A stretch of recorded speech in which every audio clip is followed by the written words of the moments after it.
திருப்பத்தூர் மாவட்டம் வாணியம்பாடியில் குடியிருப்பு பகுதியில் புகுந்த மழைநீரை சீரமைக்க கோரி அதிகாரிகளிடம் புகார் அளித்தும் நடவடிக்கை எடுக்கவில்லை என கூறி திருநங்கைகள் சாலை மறியலில் ஈடுபட்டதால் போக்குவரத்து பாதிப்பு ஏற்பட்டது. இதுகுறித்தான கூடுதல் விவரங்களோடு இணைக்கிறார் நமது செய்தியாளர் நாகராஜ். வணக்கம் நாகராஜ், விவரம். நிச்சயமாக வாணியம்பாடியில் சென்னை பெங்களூர் தேசிய நெடுஞ்சாலையில் திருநங்கைகள் திடீரென்று சாலை மறியலில் ஈடுபட்டதால் அப்பகுதி முழுவதுமே பெரும் பரபரப்பு ஏற்பட்டுள்ளது. வாணியம்பாடியில் திருநங்கைகளுக்கு குடியிருப்பு பகுதியில் மழைநீருடன் கழிவுநீர் சேர்ந்து நேற்றிரவு வீட்டுக்குள் புகுந்ததால் சென்னை தேசிய நெடுஞ்சாலை திருநங்கைகள் சாலை மறியலில் ஈடுபட்டனர். இதனால் சுமார் 2 கிலோமீட்டர் தூரத்திற்கு அணிவகுத்து நின்ற வாகனங்கள் திருப்பத்தூர் மாவட்டம் வாணியம்பாடி பைபாஸ் சாலையில் துரைசாமி பகுதியில் சுமார் 50க்கும் மேற்பட்ட திருநங்கைகள் வசித்து வருகின்றனர்.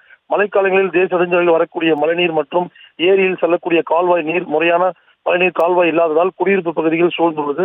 தொடர்ந்து இது குறித்து வாணியம்பாடியில் பலமுறை அதிகாரிகளுக்கு புகார் தெரிவித்தும் எந்த ஒரு நடவடிக்கை எடுக்கவில்லை என்று சுமார் 50க்கும் மேற்பட்டோர் இன்று சென்னை பெங்களூர் தேசிய நெடுஞ்சாலையில் அமர்ந்து போராட்டத்தில் ஈடுபட்டனர். தகவல் அறிந்து வாணியம்பாடி டிஎஸ்பி மகாலட்சுமி மற்றும் வாணியம்பாடி போலீஸ் இன்ஸ்பெக்டர் ஆனந்தன் மற்றும் சம்பவத்தில் விரைந்து வந்தனர்.